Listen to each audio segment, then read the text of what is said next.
welcome back. Today I'm going to walk you through one of the labs I do in my floral design class. We are actually going to make edible arrangements using some of the resources that I have and a few things that I have to order, but we're also using some of the scraps that we do from our previous labs. So to begin this lab, we talk about grid design and we talk about the importance of grid taping and how it's used in the floral industry and things like that. That all goes into our pre-lab. And then we actually start to assemble our lab. So I'm going to show you how we assemble our lab and what it takes, and we'll go from there. To assemble our lab, we have some super easy components that we need. This is a 16-ounce fluid cup, 16 fluid ounce cup that I got from Walmart. I just get that off Walmart.com pickup. And then I also got these nice styrofoam balls. They're going to be able to fit inside the cup. A few things to think about when you're assembling your lab is if you want your edible arrangement, we're going to use dum-dum suckers for this. But if you want your arrangement to sit up higher like this, you're going to actually use a sucker and stick it out here, and you're going to use those suckers as stabilizers. I suggested to put the ball actually inside the cup like this so you can't see it. That allows the arrangement to be fuller, and then you're going to be able to actually make the suckers down in this. So what you're going to do is on these balls, it has a nice little line right here that you can see the halfway line. Students are actually going to make a grid on the ball using a pin. And they're going to have to determine how they want this grid to look. Are their suckers going to be more spread out? Are they going to make them tighter together up here at the top? Are we going to add a few more grid lines in certain spots? Okay, so they're going to have to, as part of the objectives of the lab, be able to tell me why they drew the grid the way they did.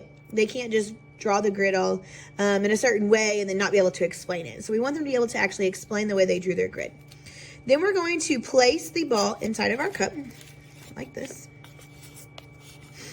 And then we're going to start adding the suckers in at different parts and different angles on the ball. And the importance of that is to be able to actually show the arrangement and get it kind of started. Some kids are going to do their suckers in certain colors because we've talked about color and things like that. So they're actually going to place a sucker in the ball in their certain grid spot, like so. And they're going to be sticking out and things like that. Once again, this one is inside the ball or inside the cup, so your sucker is going to stick up a little bit more. As they continue to move around this, each one of my students got 20 to 25 suckers, and that's going to make a pretty full arrangement, but I also allowed them to use some tissue paper that I had left over from our previous labs. The one where we did our Tussie Mussies, and I allowed them to fill in their cup so that their cup can be more full and their tissue paper would be an accent to their dum-dum suckers. So this is a really fun thing that we do in floral design. It's right before our final project in our class, and it's just a really neat project that, once again, is a little bit cheaper than using, say, food for your edible arrangements or having a vase or a stabilizer that's going to cost a little bit more. So I'm trying to save some of those costs for different projects and be able to spread it out. My floral design classes are also very large. I have 24 students this semester in floral design, so I have to think about the cost of each project and how that's going to affect what I can do.